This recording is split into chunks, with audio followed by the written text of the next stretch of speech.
Hi there, I'm Ariel Rubin, and I am an in-home child and adolescent family therapist.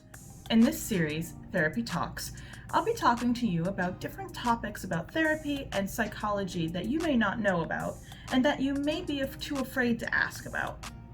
But that's why I'm here. Our first topic today is going to be on coping skills.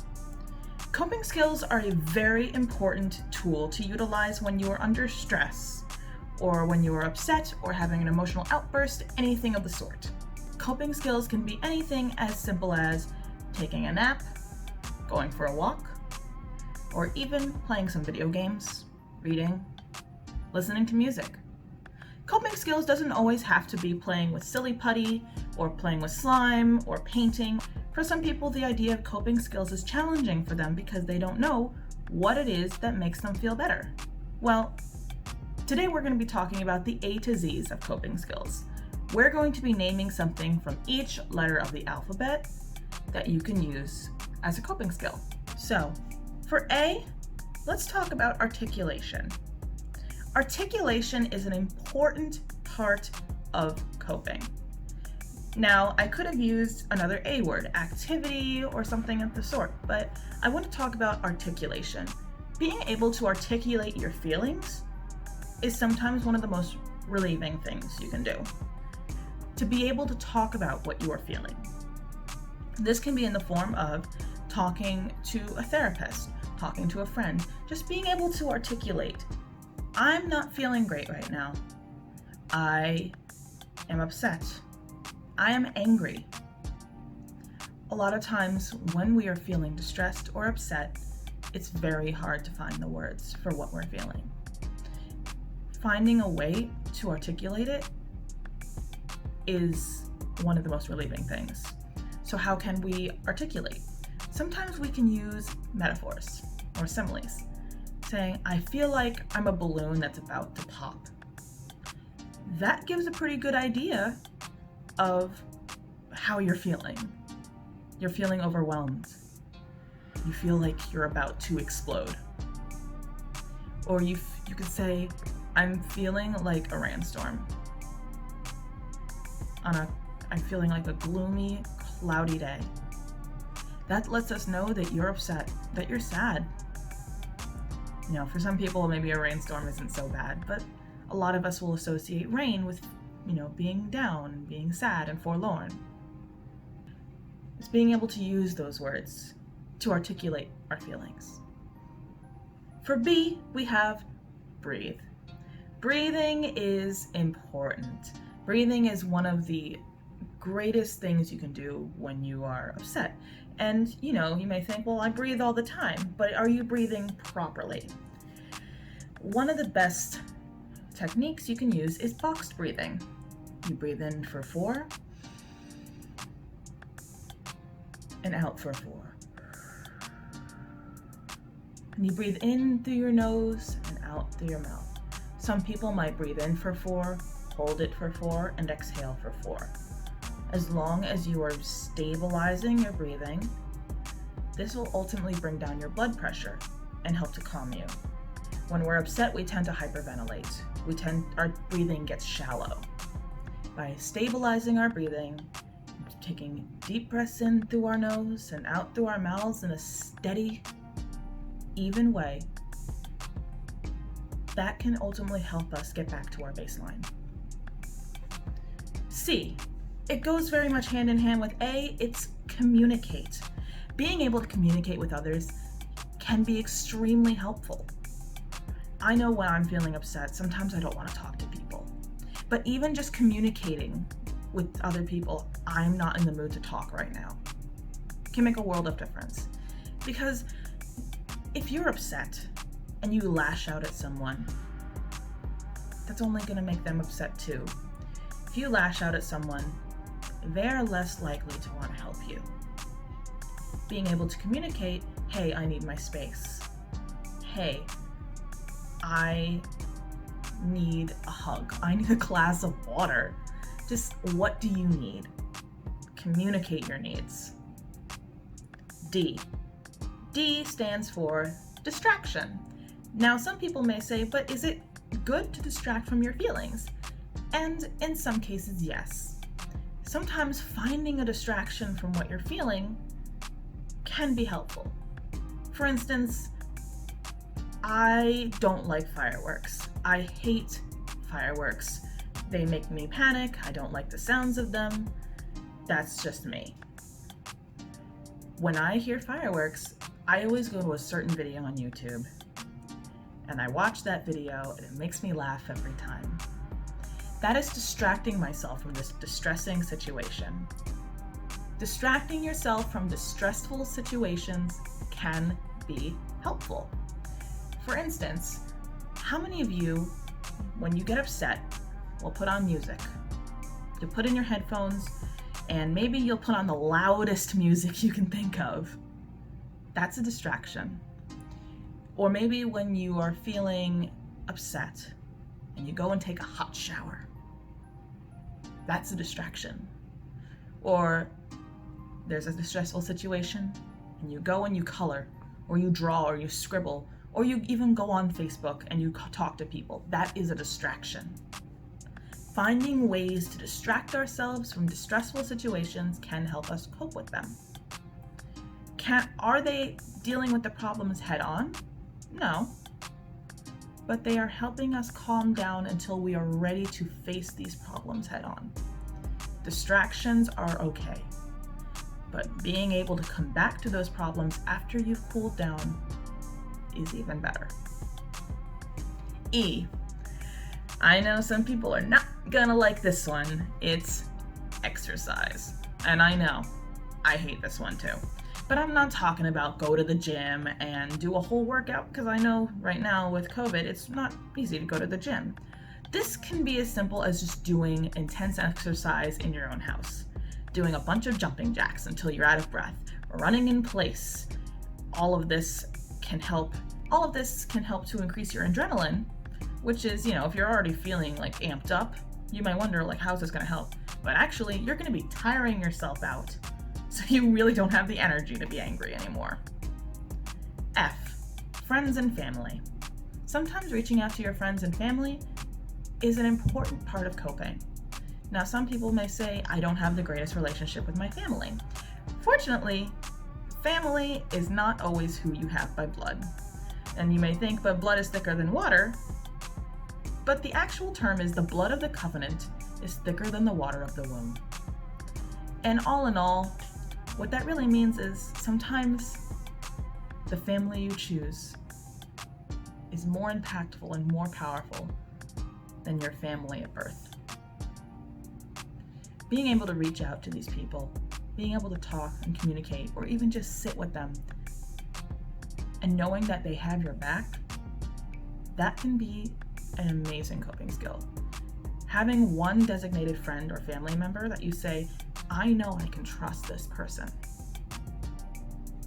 That's important to have. G is as simple as go for a walk. Sometimes it's nice to get out and get some fresh air. Now, some people may say, going for a walk and fresh air is not gonna heal my depression. Of course not. Of course it's not. What it can do is provide that momentary relief. If you go for a walk to somewhere you really love, say by a lake or in a path in the forest, you feel more at peace. That's releasing dopamine in your brain. That dopamine is going to help you feel happier, more relaxed. Being around places that you find more peaceful, more relaxing, and enjoyable when you go for these walks are really going to help. Now, H, you may think is odd, but actually H is for helping. Sometimes helping others helps us feel better. Now, could we say that this is altruistic? Could we say that this is beneficial to us? Some people may say, oh, but it's selfish for you to help others to make yourself feel better. But in the end, you're still helping someone else. And I know this is a weird thing to think about, but if you're not doing it for any other reason than just to have that relief and feel like you're building that good karma, then I don't believe that there's anything really wrong with helping others, as long as you know that you're doing it for the right reasons. I personally believe in helping people no matter what. Helping people makes me feel better. It helps me feel like I have a purpose. And sometimes knowing that I help people, even when I'm in my most distressed state, helps me feel better. I know I'm saying the word help a lot, but that's ultimately what we're here to do. We're here to help. So the letter I stands for ice. So you may be wondering, why does I stand for ice? Very simple reason. When you are upset or when you're having an emotional outburst, very often you'll feel very hot. Maybe your face will feel hot, or your hands, or your chest, or even all of the above will feel really hot. For me, my face gets hot. My hands get hot when I'm upset, when I'm angry. Of course, I'm also an angry crier, but that's, neither here nor there. So with ice, this is a temperature thing. Holding a piece of ice in your hand or chewing on some ice cubes actually can be very, very helpful in helping you literally cool down. I love using ice. When I used to work in a group home, one of the tools we'd use was ice diving. So when one of the clients was feeling really upset and hot and feeling like they're going to explode, like a ticking time bomb, we'd get a bowl of cold water and put ice cubes in it, and they'd go whoop, boom, dunk their face in and bring it back out. And of course, just to make them feel like they're not doing it alone, we do it too. And it's that shock, that whoa. They don't even remember being angry. They just think, wow, that's cold. It's cooling me down. There's something about that change in temperature that really changes your mood. It kind of just makes you, kind of want to shake it all out. I really enjoy ice and this aspect. I guarantee you, if you try it, it may work. I'm not going to say it will work, but it may work. Just like any of these, they may work for you, they may not. J. J is jot it down. Jot down how you're feeling, write it all down. Sometimes writing it down in a stream of consciousness, not even pausing to think about the next word, just writing. That's a release. That will help you. Being able to write down your feelings, even if you're not going to keep it, even if you just read it afterwards and say, I'm glad I got this out, and you crumple it up, throw it away. So you're not holding on to those feelings. Write it down, read it, crumple it up, throw it away. That's how you do it. K simply stands for kick it. Whether it's kicking a soccer ball or just kicking it back. Sometimes, honestly, it helps to kick something. For me, I used to take karate, and one of my favorite exercises was kicking. I love to kick. Sometimes you just need to kick your legs out. Like, you ever feel that feeling when you're angry and your legs just can't sit still and you feel like you just need to kick them around? Do it! Just be careful not to kick anything that might hurt you or hurt other people or that might break. If you are able to, if you have something like a punching bag or something of the sort, like one of those stand-up punching bags, go for it. Have it out. Letting out that frustration and that aggression can help you. Some people may say, you don't want to encourage violence. I'm not encouraging violence. I'm encouraging releasing your anger and releasing your energy. That's why, for me, karate was so therapeutic. You can even call K karate. Doing some kind of martial art. Because ultimately, in the end, that was such a great release for me. It's a great release, and it helped to solve a lot of my own anger issues when I was younger. Believe it or not, I used to have a lot of anger issues. But I found ways to cope with them. L is for let it out. It's okay to cry. It's okay to let your feelings out. If you need to cry, cry. do it. Sometimes that is the most cathartic feeling. You just cry and cry. Sometimes you put on a sad song. Sometimes I'll find a song that I can just scream along to. Like, I'm not afraid to admit I had my emo kid phase. So of course I'm gonna sit there and I'm gonna cry to My Chemical Romance songs, you know. And that was the emo kid in me, you know. That was the more emotionally unstable part of me. Not saying that emo kids are unstable, that was just more of me. And sometimes after a rough day at work, I'll feel like I need to cry. And I'll sit in my car, I'll drive home, and I'll just let it out. As long as I am not crying hard enough to cloud my vision, you know.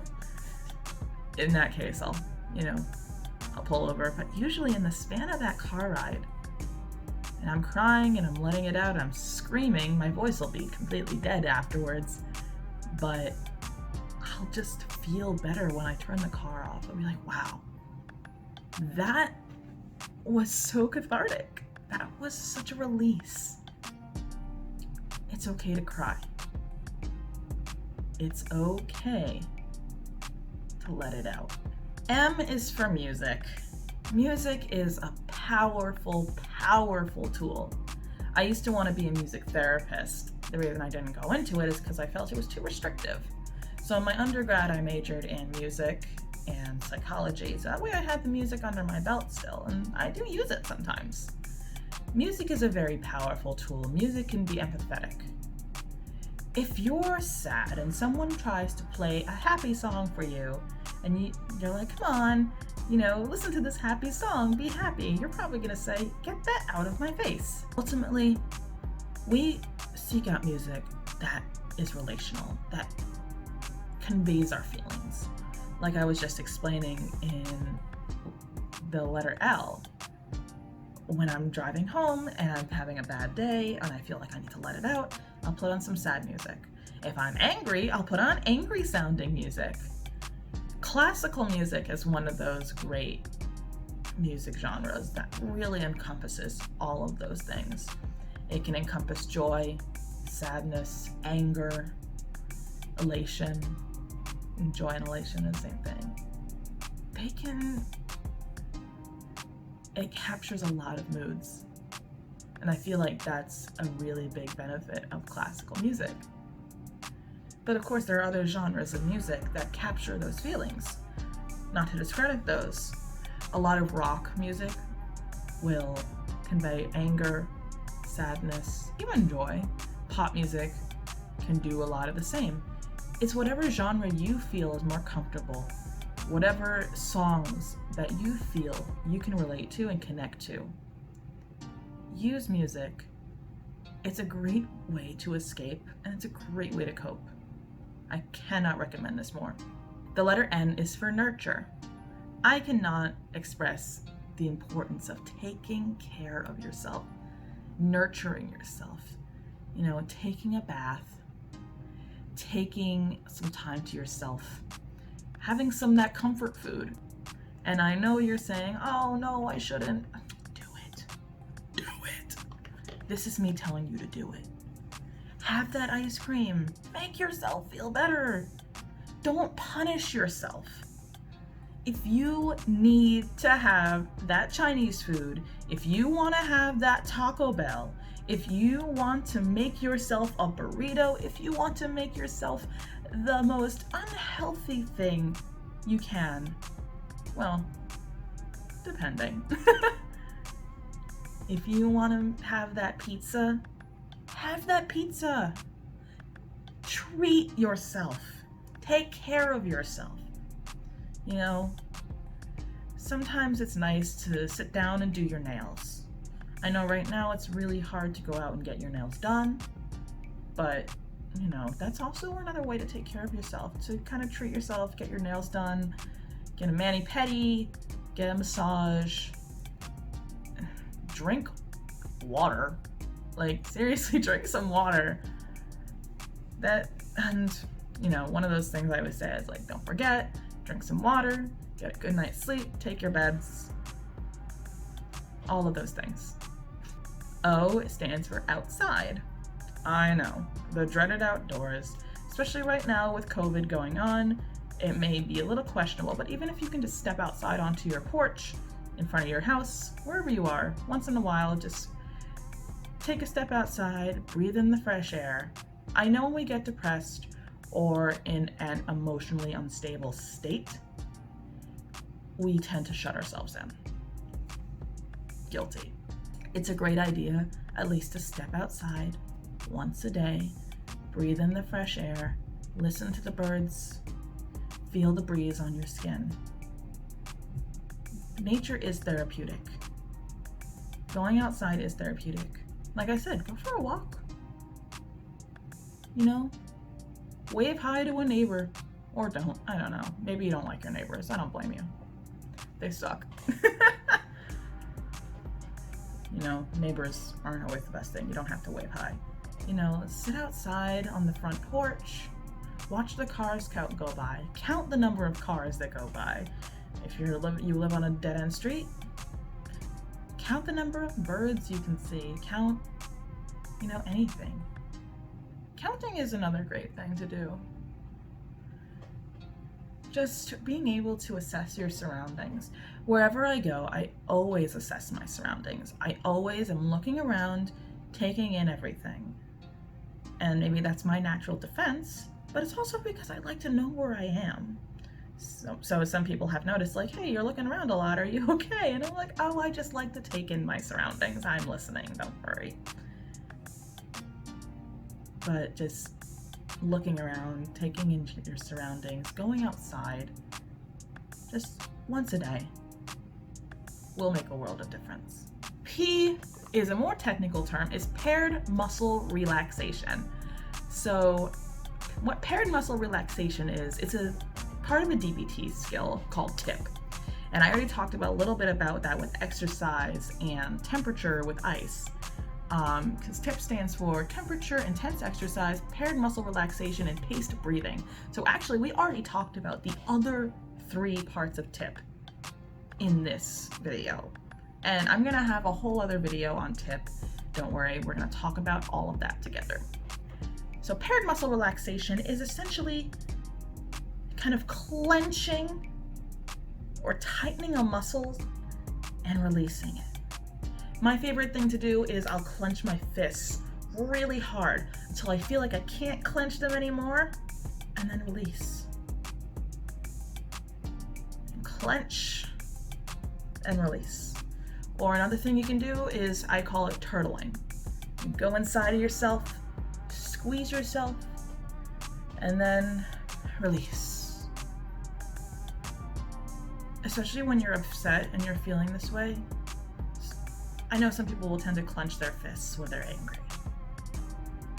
But try releasing your fists. Try doing it deliberately. This will help to,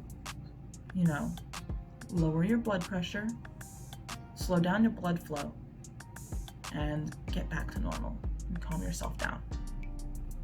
It's a really effective tool, and it's one I think everyone should be doing. Even if it's scrunching your face, releasing. Whatever you can to tighten something. Q stands for quiet. Sometimes it's great to just sit in the quiet. I know when I feel upset, sometimes I get very overwhelmed. I get a sensory overload. I have really bad anxiety, so sensory overload is one of the things that I deal with. I know when I get that way, I do not want to be around noise, any random sound. I know when I'm having sensory overload, I can hear every single little thing going on in the room. It becomes overwhelming. You start having an anxiety attack. You start panicking. Separating yourself from the noise and sitting somewhere quiet is extremely beneficial. Sometimes you'll just need to sit down, listen to the sound of your own breathing. Sometimes you'll even hear your own heartbeat. If you can hear a pin drop, that's the kind of state you would want to be in. And I recommend this for those who have anxiety, who have autism, any kind of sensory or processing disorders who deal with these kind of feelings of the sensory overload. Quiet is one of the best coping skills. For some people, quiet can be overwhelming, but it's just knowing that happy balance, like what is quiet enough. R is for relaxing or reading. Reading is a great skill. However, sometimes people cannot focus enough on it. It kind of depends on what state you're in. If you just need to escape for a little bit, you need that distraction, reading is a great tool. Otherwise, just relaxing in bed, something I love to do. Even if I'm just laying in bed, on my phone, playing video games or watching TV, I'm taking that time to relax. I am distracting myself, and I'm not letting other things bother me for the time being. Sometimes the problem's on your phone, so you don't want to be on your phone, but there are other things you can do to relax. And, some people don't like reading. I like reading for pleasure. I don't like assigned readings. I'm sorry, I hate assigned readings. And I think part of that took the joy out of reading for me and for other people, but I still do love to read. S is for shower. So this kind of goes back into the temperature thing I was talking about with the ice.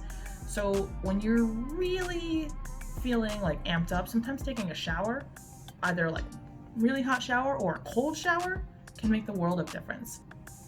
For me, I enjoy warm showers. I like nice, warm, relaxing showers. I don't really like too hot. I don't like too cold. Maybe more of like warm, hot, not like medium high kind of feeling.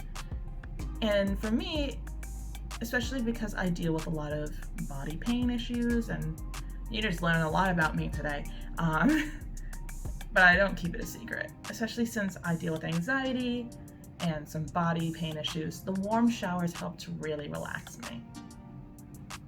Sometimes I'll go in the shower and I won't even do anything else except just stand. Sometimes I'll go into the shower and I won't do anything else except just stand there. Let the water run over me. Sometimes I'll sing in the shower. Actually, I'm not even gonna lie, I sing in the shower all the time. And I'll tell you, I sound great in there. Taking a time to shower, or if you don't like showers, maybe you can take a bath. Either way, do it up. Goes back into nurturing. Take care of yourself, treat yourself. So T, you might think is going to stand for treat yourself, but I already did nurture. T is simply take some space. If you are in a distressing situation and you feel the need to separate yourself, do it. Just say, hey, I need some space. Or if there's no one around, you don't have to tell anyone. But if, you think people are going to reach out to you, want to talk to you, be like, hey, listen, I don't want to talk right now. I just need to take some space. This goes back into communication and articulating your feelings. Taking space is something that I utilize a lot because when I'm upset, sometimes it helps for me to be alone for a little bit. And that's to be alone, to lay in bed, kind of look at the ceiling. My bedroom is my safe space. That is my place to go and unwind. Because I know I can close the door, I can separate everything else out. It's where I sleep at night, it's where I'm more relaxed. So my room is my safe place. U stands for understand. Understanding the way that we're feeling is an important tool to getting over the feelings and to dealing with them and coping with them. So understanding not just what we're feeling, but why we're feeling the way we're feeling. So say you're angry. Why are you angry? Why are you lashing out? Why are you angry? You may say like, I don't know, something just made me feel like I was going over the edge today. So what was it that happened today? Recount everything that happened today. I woke up too late for work. Was that the one thing?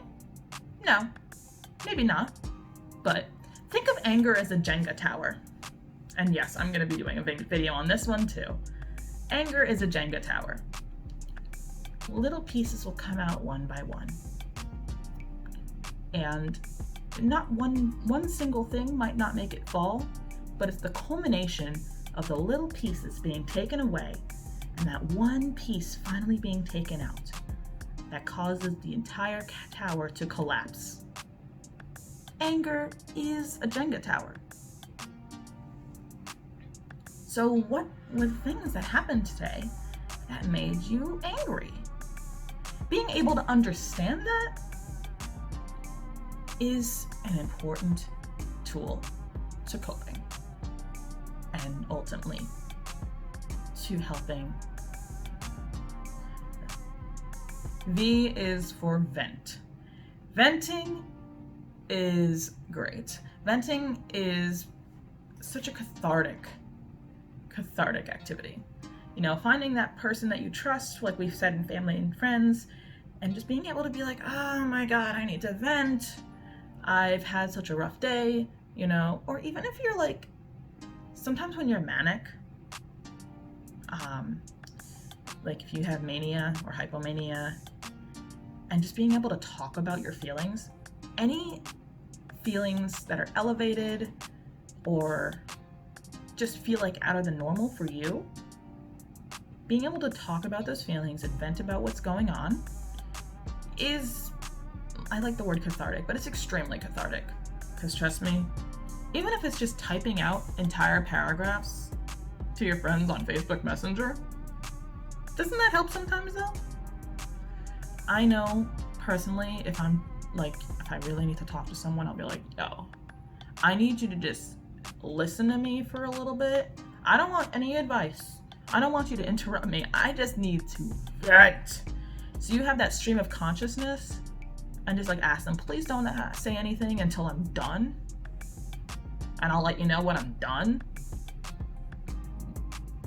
That ultimately actually really helps me feel better.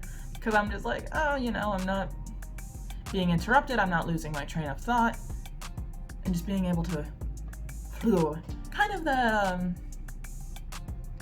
well, it's a kind of gross term, but verbal diarrhea. Kind of just like letting it all out, like, not stopping.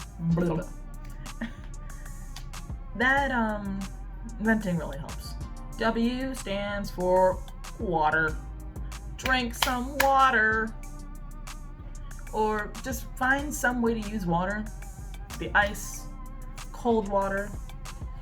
Drink some water. I know people will be like, oh, what is drinking water gonna do? I know when I get upset, when I get angry and I feel hot, I get thirsty. I get really, really thirsty. Like I need to drink at least 2 of like the big bottles of water, like the ones you get at the gas station that have the little squirty top, and you're just like, the sports bottle, that's what it is. Yeah, I feel like I just need to chug a bunch of water. That's okay. That's your body's response. That's survival instincts right there, actually. You should listen to your body. Especially with that. Drink some water. It might not help completely, but it's a step. X stands for examine the situation. Or, you know, X-ray. You know, what's going on? You know, what's going on? What is it that's happening that is making you angry? So say you're angry or you're upset, or I'm just using anger a lot because I'm using anger as a big thing right now because that's something I deal with a lot with my clients. It's a recurring trend I see in children is anger. So if this applies to other emotions, I'm just using anger as my chosen emotion. So why are you angry? Like, what's going on? This goes back to understanding, you know, examining the situation. So let's say I have a client who got mad because their sibling pushed them. Or maybe they're mad because the sibling won't share their toys. Okay. So, you know, as a kid, you get mad, you know, like, I want to play with the toys, or, oh, he pushed me. And, you know, the normal reaction is, it's normal to be upset, but what is he doing? What are you doing in your anger? Are you hitting? Are you biting? Are you kicking? I'm talking about kids, I'm not talking about you. But say, like, for an adult, let's say you're at the bar and someone knocks into you and spills your drink by accident. It's an accident, unless they purposely did it, but we're just gonna say someone accidentally did this. And it's normal to be a little pissed, like a little peeved, but you get angry and you start yelling and screaming at this person, and eventually it escalates to anger and to aggression. What is it that's making you so angry about this? What is it that really triggered this emotional response? And this is where you examine, like whether or not you're experiencing your fight, flight, or flight response. So people say fight or flight, but it's really fight, flight, or freeze.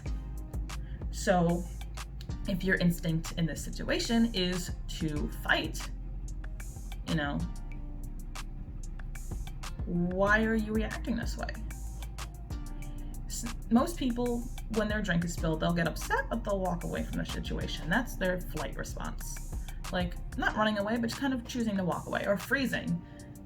If a drink gets spilled on you and you kind of just sit there and you don't know what to do, like, you're freezing.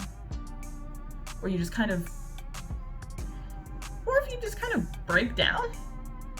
I know some people who will have a drink spilled on them and then they'll just kind of cry. But that's their business. That's, why that reaction. Examining the situation, what just happened and why do I feel this way? Y stands for yell. Sometimes you just want to scream, right? Do it. Scream. Yell. If you don't want to, startle your neighbors or, anything else, scream into a pillow. Just being able to do it. Sometimes I'll sit in my car and scream. It helps. Or, like I said with the music, or letting it out, I'll scream along to a song. I'm going back to my favorite word. It's really cathartic. So if you're not sure what cathartic means that it's giving you a release. It's kind of giving you a resolution, giving you a release. Like, say being cathartic is saying, like, as if you're holding your breath for so long and you're finally able to exhale. That's what cathartic means. It's finally being able to exhale after having to hold your breath for an extremely long time, or being able to scream after keeping your emotions bottled up. That's cathartic. That's catharsism. So honestly, yell it out. Go into the middle of a park and just scream. Listen to the echo too. Sometimes it's nice to go into a nice open space and yell and hear your own echo. That's really, really satisfying, actually. And Z stands for taking a nap. Take a nap. Rest. A lot of times if I'm feeling upset and I take a nap, I wake up and I feel so much better. Honestly. I think as we get older, we kind of discount how beneficial taking a nap really, really is. And I think, honestly, we need more naps. I'm starting the campaign to take more naps 2020 and beyond. Because honestly, then, like, dealing with mental health is exhausting. Take the damn nap. Do it. This is me signing off on you taking a nap. You may say, oh, but I need to do this. I don't care. Take a nap. Do it. Take a nap. Go. If you were wondering right now whether or not you should take a nap, this is your goddamn sign to go and take a nap. I'm dead serious about this. And sometimes you feel like, oh, but I feel groggy when I wake up. Time your nap.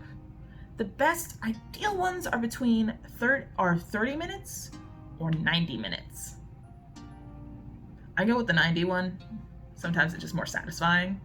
But even the 30-minute power nap, whew, do it. I endorse naps. All right, so this is the A to Z of coping skills. I hope you learned something today. If you have any suggestions in the comments of any coping skill that can be in any of the letters, if you say A should have stood for art, cool, I love it. And you're not wrong. These are just my A to Zs. You can make your own A to Z coping skills right there in your own home. Basically, there's no limit to what you can do. Just making sure that your coping skills are not maladaptive, meaning that they're not bad for you and ultimately are benefiting you. That's the key. If you might say D, if you might say it's D stands for like drugs, I would not recommend it. Some people may use like cannabis for medical purposes, and I'm not discounting that. I strongly believe in medicinal purposes of cannabis. I'm talking about hard drugs like that could kill you. That is a maladaptive coping skill. If you say something like alcohol, that's okay in moderation, but I really do not recommend it as a coping skill for your distress, because it can lead to greater problems, which I'll be making videos addressing substance abuse going forward. So please, if you have any questions, please leave them in the comments. If you have any suggestions for videos or something you would like to see, leave them in the comments. Don't forget to subscribe, like this video, share it, and yeah, I'll see you next time on Therapy Talks.